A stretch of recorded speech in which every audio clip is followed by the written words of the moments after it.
వాస్తవానికి రాష్ట్రంలో ఏ ప్రభుత్వ అధికారంలోకి వచ్చినా ముందు అక్షరాస్యత శాతాన్ని పెంచే దిశగా కొన్ని నిర్ణయాలు తీసుకుంటారు. లాస్ట్ టైం జగన్మోహన్ రెడ్డి గారు తీసుకున్న నిర్ణయం అదే. అధికారంలోకి రాగానే అమ్మఒడి అని ఇలాగ రకరకాల కాన్సెప్ట్లు తీసుకొచ్చినప్పుడు విద్యా దీవెన, విద్యా వసతి దీవెన ఇవన్నీ కూడా. దాంతో అక్షరాస్యత శాతం పెరిగింది, విద్యార్థుల సంఖ్య పెరిగారు, ప్రభుత్వ స్కూళ్ళ వైపు అందరూ వస్తున్నారు అనేది. ఎందుకంటే ఆయన రాగానే ఆ మధ్యాహ్న భోజనం మెనూ కూడా మార్చేశారు. ఆ చిక్కీలు ఇవన్నీ యాడ్ చేసి రోజుకు ఒక రకమైన ఫుడ్ పెట్టిదంతా ఓకే, అదైతే నిలబెట్టారు. కానీ ఇప్పుడు ఈ ప్రభుత్వ హయాంలో అది ఆ సంఖ్య తగ్గిపోయింది అనేది యూడైస్ ప్లస్ ఇచ్చిన ఒక నివేదికలో ఒక లెక్క అయితే బయటకు వచ్చింది. కాకపోతే దాన్ని ప్రభుత్వం అయితే అంగీకరించట్లేదు. లేదు ఇదంతా అబద్ధం అంటూ తాజాగా ఎక్స్ లో ఒక పోస్ట్ అయితే పెట్టారు వైఎస్ జగన్మోహన్ రెడ్డి గారు. 2023 అలాగే 24 విద్యా సంవత్సరంతో పోలిస్తే వీళ్ళ అధికారంలోకి వచ్చిన తర్వాత 2025-26లో దాదాపు 5,56,666 మంది విద్యార్థుల తగ్గిపోయారు అనేది ఈ లెక్క ఈ యూడైస్ ప్లస్ ఇచ్చిన నివేదిక ఆధారంగా బయటపడింది అనేది ఆ పోస్ట్ కూడా చూపించారు. అంటే దీనికి ఏంటి కారణం? వాస్తవానికి వీళ్ళు రాగానే అయితే ముందు ఆ తల్లికి వందన ఇస్తానన్నారు, ఆ సంవత్సరం అయితే ఇవ్వలేదు. నిజంగా ఆ ఎఫెక్ట్ పడిందా, లేదు ఇప్పుడు ఆ సంఖ్య ఏమన్నా పెరుగుద్దా, లేదు ప్రభుత్వ స్కూళ్ల వైపు ఇంకా వెళ్ళడం మానేశారా, ఏంటి కారణాలు? ఇదే అంశం మీద చర్చించే ప్రయత్నం చేద్దాం. సార్, ఒకటి అబద్ధమా నిజమా అనేది ఒకటి, లేదు నిజంగా ఆ ఎఫెక్ట్ ఉంటుందా? ఎందుకంటే ఫస్ట్ ఏడాది అయితే ఇవ్వలేదు కదా, తల్లికి వందన ఇవ్వలేదు, తర్వాత నుంచి ఇప్పుడు ఇస్తున్నారు, పడుతుంది, దానివల్ల ఏమన్నా తగ్గిందా? జగన్ చెప్పిన దాన్ని రాధాకృష్ణ గారు ఆల్రెడీ కన్ఫర్మ్ చేశాడు 3-4 రోజుల క్రితం.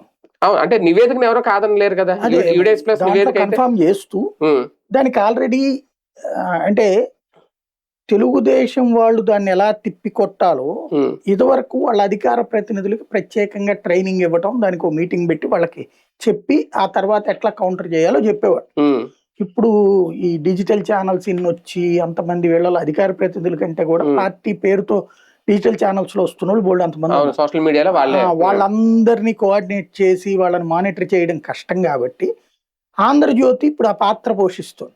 అంటే తెలుగుదేశంకి సంబంధించిన నాయకులు కానీ, అధికార ప్రతినిధులు కానీ, కార్యకర్తలు కానీ ఎలా రాబోయేటటువంటి అంశం ఏ టాపిక్ వస్తుంది, దాన్ని ఎలా ముద్దుగా ఆన్సర్ చెయ్యాలి అన్నది వీళ్ళు పేపర్లో వార్త రూపంలో రాసేస్తారు. అది ఒక కొత్త ఎకోసిస్టమ్. పేపర్ ఓపెన్ అయ్యి ఇదివరకు ఏ మహానాడు పేపర్ ఇట్లా తెలుగుదేశం సొంత పేపర్ ఉండేది, ఆ పేపర్లలో రాస్తే అది చదువుకుని ఎలాగా ఇది అవ్వాలో ప్రిపేర్ అవుతారు. ఇప్పుడు జ్యోతి ఆ పాత్ర తీసేసుకుంది. డైరెక్ట్ గా వాళ్లే ఎలాగ రేపు పొద్దున మనం దీన్ని ట్యాకిల్ చేయాలని చెప్పేస్తున్నారు. రాధాకృష్ణ గారు మొన్ననే చెప్పేశారు, నేను ఆ రోజునే చెప్పా వీడియో ఎలా చెప్పాలో చెప్పేశారు, ఇక మనం ప్రాబ్లం లేదని. ఎందుకంటే దాంట్లో ఆయన చెప్పిన పాయింట్ ఏంటంటే జననాల సంఖ్య పెరుగుతుండడం వలన జాయినింగ్ సంఖ్య తగ్గింది. జననాల సంఖ్య ఎప్పుడు పెరుగుతుంది? జననాల సంఖ్య పడిపోవడం వల్ల జననాల సంఖ్య పడిపోవడం వలన తగ్గింది అన్నది బానే ఉంది. ఇది ఇంతకీ జగన్ దిగిపోయిన తర్వాత జననాల సంఖ్య తగ్గిందా, ఈ దశాబ్దంలోనే తగ్గిందా? అప్పుడు మరి జగన్ టైంలో కూడా తగ్గిందని రాశారు కదా వీళ్ళు గవర్నమెంట్ స్కూళ్ళలో. కానీ గవర్నమెంట్ స్కూళ్లలో తగ్గిన పిల్లలు ప్రైవేట్ స్కూల్స్ లో పెరిగారు. ఎందుకని?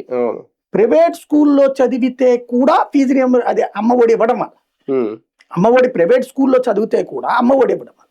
ఇప్పుడు ఫర్ ఎగ్జాంపుల్ ఒక పేరెంట్ ప్లేస్ లో నేను ఉన్నానండి, మనమంటే గవర్నమెంట్ స్కూళ్లలో చదివాం, ప్రైవేట్ స్కూళ్లలో చదివించగల స్తోమత మన తల్లిదండ్రులకు లేదు, లేదా అప్పుడు స్కూళ్ళు కూడా లేవు. అప్పుడు ట్యూటోరియల్ స్కూల్స్ ఉండే, అంటే ట్యూషనే పొద్దున సాయంత్రం దాకా చెప్పే ట్యూషన్స్. కొన్ని గవర్నమెంట్ స్కూల్లో సీట్లు దొరకని వాళ్ళకి అక్కడ చెప్పేవాళ్ళు. అలాగే స్కూల్లో చదివిన తర్వాత సాయంత్రం పాఠాలు చదివించడానికి స్కూల్లో మనం చదివిన పాఠాలని చదివించడం కోసం ట్యూషన్లు ఉండే. అప్పుడు ఒకవేళ పరీక్ష రాయాలంటే ఈ ట్యూటోరియల్ స్కూల్లో ఉన్నటువంటి వాళ్ళు గవర్నమెంట్ స్కూల్ ప్రైవేట్ స్టూడెంట్స్ గా పరీక్ష రాసేవాళ్ళు. ఎందుకంటే నేను రాశాను, గవర్నమెంట్ ఊరు మారినప్పుడు నేను ఇది గుడివాడలో దాకా 7th చదివి 7th ఎగ్జామ్స్ కు ముందు నేను ఇక్కడికే వెళ్ళిపోయాను, గుంటూరు. అప్పుడు నేను గుంటూరులో ఉన్నటువంటి ఒక ట్యూటోరియల్ స్కూల్ తరపున 7th క్లాస్ పరీక్ష రాయించారు వాళ్ళు. అప్పుడు 7th ప్రైవేట్ క్యాండిడేట్ అని ఉంటుంది, దాని మీద గవర్నమెంట్ స్కూల్ తరపునే రాయిస్తారు, ప్రైవేట్ స్కూల్ ప్రైవేట్ క్యాండిడేట్ అని రాస్తారంట. ఇది సిస్టమ్ నేను ప్రాక్టికల్ గా చూసి అట్లాగా ఉంటాయి. అయితే ఇప్పుడు అట్లా కాదు కదా, ప్రైవేట్ స్కూల్ కే డైరెక్ట్ గా పరీక్ష రాయించారు కదా, ప్రైవేట్ కాలేజీ. కూడా 7th 10th public exams private స్కూల్లో గవర్నమెంట్ స్కూల్ కి వచ్చి రాసి అది ఎందుకంటే అప్పుడు స్కూళ్ళల్లో లేదు అది. లేదు ఇప్పుడు ఇచ్చేశారు. అవును. కాబట్టి ఇప్పుడు నడుస్తున్నప్పుడు మన ఇవాళ గవర్నమెంట్ స్కూల్స్ లో నాకు ఒక 10,000 రూపాయలు ఫీజు కట్టడం కష్టం కాబట్టి నా బిడ్డను తీసుకెళ్లి ప్రైవేట్ స్కూల్లో ఇదే గవర్నమెంట్ స్కూల్లో వేసా. ప్రైవేట్ స్కూల్ కట్టలేకపోతున్నాను కాబట్టి ఇప్పుడు ఈ అమ్మఒడి డబ్బులు వచ్చినప్పుడు ఏం చేశారంటే నేను అబ్జర్వ్ చేసింది ప్రాక్టికల్ గా గ్రౌండ్ లో మగ పిల్లల్ని ప్రైవేట్ స్కూళ్ళలో వేశారు, ఆడపిల్లల్ని గవర్నమెంట్ స్కూళ్ళలో ఉంచారు. అప్పుడు ఆడపిల్లల సంఖ్య గవర్నమెంట్ స్కూళ్ళలో పెరిగింది. ఎందుకు మనకి ఈ దాన్ని ఏమంటారు పురుషాధిక్య సమాజం కదా, మగపిల్లాడైతే రేపు పొద్దున మనల్ని పోషించాలా, వాడు బాగా చదవాలి అనేసే ఉద్దేశంతో ప్రైవేట్ స్కూళ్ళకి అబ్బాయిలు వేసి ఆడపిల్లల్ని గవర్నమెంట్ స్కూల్లో చేర్పించిన తల్లిదండ్రులు పేదల్లో అనేక మంది. మధ్య తరగతికి కూడా ఈ బెనిఫిట్ వచ్చింది. వాళ్ళు మాత్రం ఆడపిల్లల్ని స్కూల్కి పంపించారు. అంటే అంతకుముందు ఆడపిల్లని స్కూల్ని గవర్నమెంట్ స్కూల్కి పంపించిన మధ్య తరగతి వాళ్ళు ప్రైవేట్ స్కూళ్ళకి పంపించారు. తద్వారా ప్రైవేట్ స్కూల్ అడ్మిషన్స్ పెరిగినాయి, గవర్నమెంట్ స్కూల్లో కొంత తగ్గిన మాట వాస్తవం. నేను ఈ స్కీము అనౌన్స్ చేసిన రోజునే జగన్ అప్పుడు పాదయాత్రలు అనౌన్స్ చేశారు చూడండి, అప్పుడే నేను వీడియో చేశా. నువ్వు ప్రైవేట్ స్కూళ్ళని ఎట్లా ఎంకరేజ్ చేస్తావు? ఒకప్పుడు ప్రైవేట్ కాలేజీలని చంద్రబాబు నాయుడు ఎంకరేజ్ చేశాడు పుట్టించడానికి. తర్వాత మీ నాన్న వచ్చినేమో ఫీజు రియంబర్స్మెంట్ పెట్టి అదే ప్రైవేట్ కాలేజీలని కార్పొరేట్ కాలేజీలని పెంచి పోషించాడు. గవర్నమెంట్ కాలేజీలు నాశనం అయిపోయినాయి, సంకనాకపోతున్నాయి. నువ్వైనా సరే ప్రైవేటు విద్యా వ్యవస్థ కంట్రోల్ అవ్వాలంటే గవర్నమెంట్ స్కూళ్ళలో చదివే వాళ్ళకే డబ్బులు ఇస్తారంటే అప్పుడు ప్రైవేట్ స్కూల్లోకి బలవంతంగా చదివించి రాత్రి పగలు కష్టపడి రిక్షావాడు కూడా తన బిడ్డని ప్రైవేట్ స్కూల్ అంటున్నాడు. నువ్వు స్కూల్ డెవలప్ చేసి ఇక్కడికి తీసుకురావాలి, కానీ డబ్బులు అక్కడ వాళ్ళకి కూడా ఇస్తానంటే ఎట్లా అన్నది నేను అప్పుడు వీడియో పోస్ట్ చేసిన తర్వాత ఇమ్మీడియట్ గా వైఎస్ఆర్ కాంగ్రెస్ పార్టీ నుంచి అధికారిక ప్రకటన వచ్చింది ఓన్లీ ప్రభుత్వ పాఠశాలలకే అని. ఈవెన్ నా డిబేట్ లో వచ్చిన వైసీపీ గెస్టులు కూడా ఓన్లీ గవర్నమెంట్ స్కూళ్ళకే అని చెప్పారు. కానీ తర్వాత జగన్ తో ఎవరు చర్చించారో తెలియదు. జగన్ మళ్ళీ ఒక 2 రోజుల తర్వాత అదే పాదయాత్రలు లేదు అందరికి ఇస్తామని ప్రకటించాడు. ఇది నాకు బాగా గుర్తు, ఎందుకంటే అది బాగా డిబేట్ నడిచినటువంటి సందర్భం కాబట్టి నేనే రైట్ చేయడం తర్వాత జరిగింది. అంటే గవర్నమెంట్ ప్రైవేట్ స్కూళ్ళకి ఇవ్వడం వల్ల ఇవాళ అతను చెప్తున్న దాంట్లో కూడా అసలు లాజికల్ డిబేట్ జరిగింది ఏంటంటే 6.5 లక్షల మంది స్టూడెంట్స్ గవర్నమెంట్ స్కూళ్ళలో తగ్గారు. ఇది ఆల్రెడీ జ్యోతి కూడా ఒప్పుకుంది. దానికి వాళ్ళు చెప్పిన కారణం అది.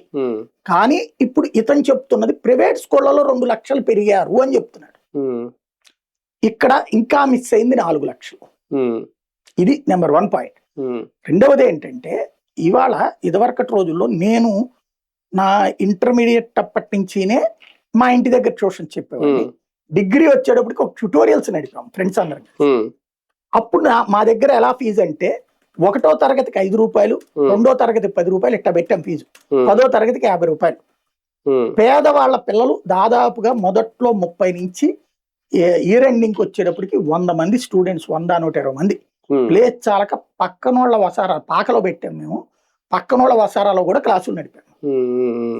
4 ఫ్రెండ్స్వి. ఒకళ్ళు సైన్స్ బిఎస్సి చదువుతున్న వాళ్ళు ఏమో మ్యాథ్స్ చదువుతున్నవాడు మ్యాథ్స్ చెప్పేవాడు, సైన్స్ చదువుతున్నవాడు సైన్స్ చెప్పేవాడు, అట్లాగే ఇంగ్లీషు, తర్వాత తెలుగు, సోషల్, ఇట్లాగా. సోషల్ నేను చెప్పేవాడినప్పుడు తెలుగు కానీ సోషల్ కానీ ఇట్లాగా, హిందీ వచ్చిన వాళ్ళు హిందీ ఇట్లాగా. అట్లా 4 ఫ్రెండ్స్ నడిపాం. ఒక ముస్లిం ఫ్రెండ్ ఉండేవాడు, అతను ఇన్వెస్ట్ చేస్తే నడిపాం అనమాట. అప్పుడు నేను అబ్జర్వ్ చేసింది, ఎందుకంటే మొత్తం ట్యూటోరియల్ నడిపిన వాడిని నేనే, వీళ్ళందరూ చెప్తుంటే పాట. అప్పుడు నేను అబ్జర్వ్ చేసినటువంటి లెక్క ఏంటంటే పిల్లలకి ఫస్ట్ చాయిస్ ఇస్తారు. ఈ లేబర్లో కూలీల పిల్లలు వీళ్ళే వచ్చేవాళ్ళు మా దగ్గరికి, పని మనుషుల పిల్లలు, కూలీల పిల్లలు, వీళ్ళందరూ వాళ్ళు ట్యూషన్కి డబ్బులు కట్టలేక ఈవెన్ ఆ 5 రూపాయలు 10 రూపాయలు కట్టడానికి కూడా ఏడాదికి 3-4 నెలలు ఎగ్గొట్టిన సందర్భాలు ఉన్నాయి. అట్లాంటి సిచ్యుయేషన్ ఉండేది. అప్పుడు నేను అబ్జర్వ్ చేసిన లెక్కల్లా ఏంటి అంటే వీళ్ళ దగ్గర ఒక తేడా ఉంది. ఒకసారి చూస్తారు, అంటే 10th క్లాస్ ఫస్ట్ సారి ఫెయిల్ అయినప్పుడు మా దగ్గరికి ట్యూషన్ పంపించేవాడు. అప్పుడు కూడా ఫెయిల్ అయ్యాడు అనుకోండి, నేను బలవంతంగా వాళ్ళకి ఎక్స్ప్లెయిన్ చేసి ఆపితే ఇంకొక ట్రిప్ 1 year అనమాట, 6 months ఎనఫ్. ఇక ఆ తర్వాత కూలి పనికి తీసుకెళ్ళిపోతారు బిడ్డల్ని. ఇది ఒక ఆస్పెక్ట్. అప్పుడు గవర్నమెంట్ స్కూల్కి వెళ్తే, ప్రైవేట్ స్కూల్ కూడా కాదు, గవర్నమెంట్ స్కూల్లో చదివే పిల్లలే వాళ్ళందరూ. ఇక ప్రైవేట్ స్కూళ్ళల్లో పిల్లలకైతే గనక ఫీజు కట్టడం మానేస్తారు. ఈ ఇంపాక్ట్ వాళ్ళ ఆర్థిక పరిస్థితిని బట్టి ఆధారపడి ఉంటుంది. ట్యూషన్కే ఆ డబ్బులు కట్టలేని వాళ్ళు ఇక ఎలా స్కూళ్ళకి ప్రైవేట్ స్కూళ్ళకి కడతారు? అవును. మానిపించేసి కూలి పనికో పని మనుషులుగానో వ్యవసాయ కూలీలు కానీ తీసుకెళ్ళిపోతారు. రూరల్లో ఇవాళ రేట్లు పెరిగిపోయినాయి. ఇదివరకటి రోజుల్లో ఏది 100 రూపాయలు మగవాళ్ళకి ఇస్తే 30 రూపాయలు మహిళలకు ఇచ్చేవాడు. ఇవాళ దాదాపుగా పోటీ పడే ఇస్తున్నారు. ఇవాళ మగవాడికి 700 ఇచ్చారంటే మహిళలకి 500 ఇస్తున్నారు. ఈ బయట కూలీల దగ్గరైనా అట్లా వస్తున్నప్పుడు బిడ్డకి కనీసం అందులో 50-60% వస్తుంది. ఇప్పటి నుంచి అలవాటు చేస్తే వాళ్ళు అలా సెటిల్ అవుతారనే లెక్క ఉంది. ఇంకోటి మధ్య తరగతిలో 50,000 సంపాదించేవాడికి పెళ్లి జరగదు, కానీ లేబర్ లో మాత్రం ఇట్లా పని చేయగలుగుతాడు అన్నోడికి పెళ్లి జరుగుతుంది. డబ్బులు కష్టపడే మనస్తత్వం. కాబట్టి అక్కడ వాళ్ళకి చదువు అనేటటువంటిది ఇది ఇలా మన భవిష్యత్తులు బాగుపడతాయి అనేటటువంటి కాన్సెప్ట్ మీద సీరియస్ ఎఫర్ట్ ఉండదు. రేపేంటి నా బిడ్డ అన్న ఆలోచన చూస్తారు. ఇది చేతిలో డబ్బులు వస్తున్నాయి, గవర్నమెంట్ స్కూల్లో ఫుడ్ ఎడుతున్నారు, ఇది అన్నప్పుడు కంటిన్యూటీ జరిగిపోయింది. దాంతో పాటు నెలకో 2 నెలలకో ఏదో పథకం పేరుతో డబ్బులు వస్తున్నాయిలే అన్నప్పుడు కంఫర్టబుల్ గా కూర్చున్నారు. ఇది వీళ్ళ దృష్టిలో సోమరిపోతుతనం లేదా ఇంకొకటి అనొచ్చు, కానీ ఒక సెక్యూరిటీ. ఇప్పుడు ఫర్ ఎగ్జాంపుల్ ఇవాళ మన ఇంట్లో వాళ్ళు సెక్యూర్డ్, కానీ మనం ఉద్యోగం చేసినప్పుడు సెక్యూర్డా? ఆ కంపెనీలో ఉద్యోగం ఏమన్నా అవుతుంది అనే భయం 24 గంటలు ఉంటుంది కదా. ఇవాళైనా మన ఇంట్లో ఒక భయం ఉంటది కదా, మనం ఇవాళ సంపాదించబోతే రేపు ఏంటి అనేటటువంటిది. ఈ భయం మధ్యతరగతికి ఉంటుంది. లేబర్ దగ్గరకు వచ్చేటోడికి రేపు అనేటటువంటిది ఒంట్లో శ్రమ మీద ఆధారపడి ఉంటుంది. వాళ్ళకి రేపు ఇన్కమ్ రాదన్నప్పుడు ఇవాళ ఖర్చు ఆపేస్తారు. మధ్యతరగతోడు అప్పు చేసి తెస్తాడు, వీళ్ళు అప్పులు చేస్తారు. అత్యవసర అప్పే కదా, అది కూడా వాళ్ళ ఆహారానికి కోసం, అంతే, పూట గడవడానికి, అంతేగాని నగల కోసం, పిల్లల చదువుల కోసం అప్పు చేయరు. పిల్లల చదువుల కోసం పేదలు అప్పు చెయ్యరు, ఇది గుర్తుపెట్టుకోవాలి. ఆ ఆస్పెక్ట్ లో తగ్గుతున్నట్టున్నారు. ఇక్కడ ప్రాక్టికల్ గా ఇదివరకు ఇట్లాంటి వాటిలో స్వచ్ఛంద సంస్థల రంగంలోకి దిగి క్రాస్ చెక్ చేసి ఎందుకు పిల్లలు స్కూల్ మానేస్తున్నారు అన్నది. ఇప్పుడు ఆ వ్యవస్థల్ని ప్రభుత్వాలు వినియోగించట్లేదు. ఎందుకంటే అదేదైనా రిపోర్ట్ వస్తే మనకి వ్యతిరేకంగా మాట్లాడితే IVRS సర్వే కూడా చేస్తారు, దాంట్లో ఎస్సా నో అని నొక్కాలి. ఎవరు నొక్కుతారు? నేను ఇప్పుడు ఇదివరకు నేను రాసే ప్రతి వార్త కూడా ఈ స్వచ్ఛంద సంస్థలు ఈ లింక్స్ నాకు బాగా ఎక్కువ ఉండేది. వాళ్ళు గ్రౌండ్ లో చేసే విషయాలు నాకు చెప్పేవాడు. నేను వాటినే ఉటంకిస్తానే చాలా చేశాను. డిబేట్స్ కానీ లేదా వార్తలు రాసేటప్పుడు పేపర్లో కానీ టీవీలో కానీ వాళ్ళని ఉటంకిస్తా వాళ్ళతోనే బైట్స్ కూడా తీసుకుని వేసేవాడు. అందువల్ల నాలాంటి అప్పుడు ప్రాక్టికల్ గా చెప్పగలిగేవాడు. ఇప్పుడు మనకంత అసలు మనుషులే దొరకట్లేదు అట్లా స్వచ్ఛంద సంస్థలు నిజాయితీగా ఎంక్వైరీ చేసి చెక్ చేసి చెప్పడం ఉండుంటారు. ఇప్పటికి కూడా బేబీ మనకి లింక్స్ లేవు. ఇప్పుడైతే ఫీల్డ్ లో ఉన్నప్పుడు అయితే లింకులు తిరుగుతుంటాం కాబట్టి మనకు వాళ్ళు టచ్ అవుతుంటారు, లేదా వాళ్ళు ప్రెస్ మీట్ లో పెట్టినప్పుడు ఐడియా ఉంటారు. ఇప్పుడు అట్లా లేకపోవడం వల్ల తెలియట్లేదు. నిజంగా అయితే ఇప్పుడు స్వచ్ఛంద సంస్థల ఫీడ్బ్యాక్ కావాలి.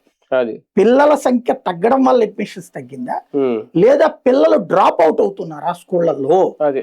డ్రాప్ అవుట్ అంటే ప్రమాదం, డ్రాప్ అవుట్ అంటే భవిష్యత్తుకు ప్రమాదం. డ్రాప్ అవుట్ కాకుండా నిజంగానే పిల్లల పుట్టుక సంఖ్య తగ్గడం వల్ల అడ్మిషన్స్ తగ్గితే అది అత్యంత ప్రమాదం. కానీ ఇక్కడ ఇంకో పాయింట్ కూడా సార్, జననాల వల్లే తగ్గింది స్కూళ్లలో, ప్రభుత్వ స్కూళ్లలో అంటే పిల్లలను తక్కువ మందికి అనేది ఎక్కువ కొంచెం అప్పర్ క్లాసు, మిడిల్ క్లాసు. అదే కొంచెం లేబర్ లో చూసుకుంటే వాళ్ళు కనేస్తారు, ఎక్కువ మందినే కనేస్తారు, వాళ్ళే గవర్నమెంట్ స్కూల్ కి పంపుతారు. ఆ కోణంలో చూసినప్పుడు గవర్నమెంట్ స్కూల్లో సంఖ్య తగ్గకూడదు, ఇంకా ప్రైవేట్ కార్పొరేట్ స్కూళ్ళలో తగ్గాలి. అక్కడ తగ్గలేదు, పెరిగింది. అంటే ఏంటి, జనాల సంఖ్య ఎఫెక్ట్ చూపించలేదు అనేది ఒక పాయింట్. ఇంకో రెండోది, ఆయన అమ్మఒడి అన్నా ఈయన తల్లికి వందనన్నా ఆ పథకాల ప్రభావం అంత కనిపించట్లేదా స్కూళ్ళ మీద పంపించే విషయంలో? వేస్టా అంటే ఇక్కడ ఏమైందంటే, నీకు నేను అబ్జర్వ్ చేసినంత వరకు ఇదివరకు ఈ పథకం ఒక్కదాని కోసమే కాకుండా వీళ్ళు ఏదో ఒక పథకం రూపేణా ఏడాదిలో 5-6 సార్లు డబ్బులు పడ్డాయి. కాబట్టి ఒకసారి స్కూల్లో చేర్పించిన తర్వాత ఈ స్కూల్ ఎడ్యుకేషన్ లో ఏదో ఒక అవసరం వస్తానే ఉంటది, వాళ్ళు ఏదో ఒక ఫీజులు పెడతానే ఉంటారు ప్రైవేట్ ఇన్స్టిట్యూట్. దాన్ని భరించడానికి వీళ్ళు సిద్ధపడ్డారు తల్లిదండ్రులు, ఆప్షన్ ఉంది కాబట్టి. ఇప్పుడు ఈవెన్ అప్పుడు వ్యాపారులు కూడా పండగ చేసుకునేవాడు. గవర్నమెంట్ నుంచి పథకం డబ్బులు పడ్డాక 10 రోజుల పాటు వాళ్ళకి పని దొరికి, అంటే వాళ్ళకి ఒకటి కొనుగోళ్లు జరిగినాయి, ఎలక్ట్రిక్, గోల్డ్, ఇవన్నీ. ఇప్పుడు నేను మొన్న అడిగా ఈ తల్లికి 100 డబ్బులు పడ్డాయి కదా ఏంటంటే ఇప్పుడు ఎవరు బయటికి తీయట్లేదండి అంటున్నారు. అంటే ఇది రేరెస్ట్ ఆఫ్ రేర్ ఇన్కమ్ కింద ఫీల్ అవుతున్నా. ఎందుకంటే ఒకటే ఒకసారి వస్తుంది తర్వాత 4-5 సోర్సులు ఉండేవి. దీంతో ఎంత జాగ్రత్తగా ఉండాలని అనుకుంటున్నారు వాళ్ళు. అది అంటే అక్కడ సెక్యూర్డ్ గా ఫీల్ అవ్వట్లేదు. అంటే ఒక్కదానికి అలవాటు పడే అలా అవుతలేదు అంటారా? అంతే కదా. అప్పుడు 4-5 రకాల ఇన్కమ్ అలవాటు పడిపోయి దాని వల్ల ఇప్పుడు ఒక్కటే ఇన్కమ్ ఈ ఉన్నది కూడా మనం గబక్కన కనుక ఖర్చు పెట్టేసామంటే వృధా. చేతిలో డబ్బులు ఉండవు రేపు. అందుకోసం ఇప్పుడు వీళ్ళని స్కూల్లో పెట్టి ఈ ఫీజు డబ్బులు వాళ్ళకి వేసేస్తే తర్వాత ఇబ్బంది పడతామేమో. కాబట్టి ఎట్లాగో స్కూల్కి ఖర్చు అవుతుంది కాబట్టి ఉంచుదాం దీన్ని. ప్లస్ వీళ్ళకి పడుతోంది. ఈవెన్ ఇదైనా కూడా డబ్బులు. ఫర్ ఎగ్జాంపుల్ జ్యోతే రాసింది, మన జ్యోతి ఈనాడు ఇంజనీరింగ్ కాలేజీలో కూడా చేర్చుకోవట్లేదు, కౌన్సిలింగ్ అయ్యాక కూడా చేర్చుకోవట్లేదు, కనీసం 30% 40% డబ్బులు కట్టమంటున్నారు. ఫీజు రీఎంబర్స్మెంట్ ఎఫెక్ట్ కూడా అదే అనేది ఫీజు రీఎంబర్స్మెంట్ ఇంపాక్ట్ తో అక్కడ వద్దంటున్నారు అన్నటువంటిది ఈనాడు జ్యోతి రాసింది. మినిమం అమౌంట్ అన్న కట్టండి, మాకు 40% కడితేనే మేము మిమ్మల్ని చేర్చుకుంటాం. బట్ ఇట్ సెల్ఫ్ షోస్ కదా, అంటే ప్రభుత్వం మీద విద్యా సంస్థలు నమ్మకం కోల్పోయినాయి. జగన్ మీద చివర్లో నమ్మకం కోల్పోయారు. జగన్ మీద నమ్మకం కోల్పోవడం కంటే కూడా జగన్ విధానం మీద కోపగించుకున్నారు ఆ రోజున విద్యా సంస్థలు. అందుకు జగన్ ని దూషించారు, జగన్ దిగిపోవాలని కోరుకున్నారు. ఏంటంటే జగన్ ఒక రెస్పాన్సిబుల్ సిస్టమ్ తెస్తే తల్లులు నాశనం చేశారు. ఎట్లా అంటే డబ్బులు వేసేవాడు, ఫీజు రియంబర్స్మెంట్ డబ్బులు తల్లుల ఖాతాల్లో వేసి తల్లులు తీసుకెళ్లి కాలేజీలో పే చేసి ఆ పిల్లల యొక్క చదువు ఎట్లా ఉందో ఎంక్వైరీ చేయడానికి అని పెట్టాడు. ఈ తల్లులు ఈ వాడేసుకున్నారు. చాలా మంది ఈ వాడేసుకుని తాగోకు దిగేవాడు. పేద కుటుంబాల వాళ్ళు అయితే కొన్ని స్కూల్లో కొన్ని కాలేజీలో చెప్పేవాడు, మాకేశారు మీది మీకేస్తారు మాకేం సంబంధం అనేవాళ్ళు. వసతి దీవెన డబ్బుల్లో నుంచి కొంత తీసుకుని అట్లా చేసుకుని నానా తిప్పలు పడ్డారు. జగన్ అట్లాగంటే జగన్ టైంకి డబ్బులు వేసాడు, లేదా ఒక నెల అటు ఇట్లో డబ్బులు వేసాడు, కానీ మాకు డైరెక్ట్ గా రాలేదని వాళ్ళ కోపం వచ్చింది. ఇప్పుడు అసలే పోయా, అది కొండనాలికకి మందు వేస్తే ఉన్ననాలిక ఊడిందని జగన్ పోతే వీళ్ళు టైంకి ఇస్తారంటే అసలుకే తీసి పడేశారు 2.5 ఏళ్ళు. ఇప్పటికి కూడా ఇస్తామని మొన్న కౌన్సిలింగ్ లో రాసిస్తే కాలేజీ వాడు నా దగ్గర చేరద్దు అంటున్నాడు. అంటే ఎడ్యుకేషన్ ఇన్స్టిట్యూషన్స్, అది స్కూల్స్ అయినా కాలేజెస్ అయినా ఈ గవర్నమెంట్ మీద నమ్మకం కోల్పోయారు. దాని ఇంపాక్ట్ ఇందులో ఉంటుంది, వన్ ఆఫ్ ద పార్ట్ గా. ఖచ్చితంగా ఇది చెక్ చేసుకోవాల్సింది. అంటే ప్రభుత్వం కూడా ఇప్పుడు దీని మీద సెపరేట్ గా చేయాలి. స్వచ్ఛంద సంస్థల వాళ్ళని అడిగితే ఈ పిల్లల ఎడ్యుకేషన్ గ్రామీణ ప్రాంత పేదరికం మీదన చెక్ చేసేటటువంటి స్వచ్ఛంద సంస్థలు బయటకు వచ్చి నిజం చెప్పాల్సిన అవసరం ఉంది. అది కదా.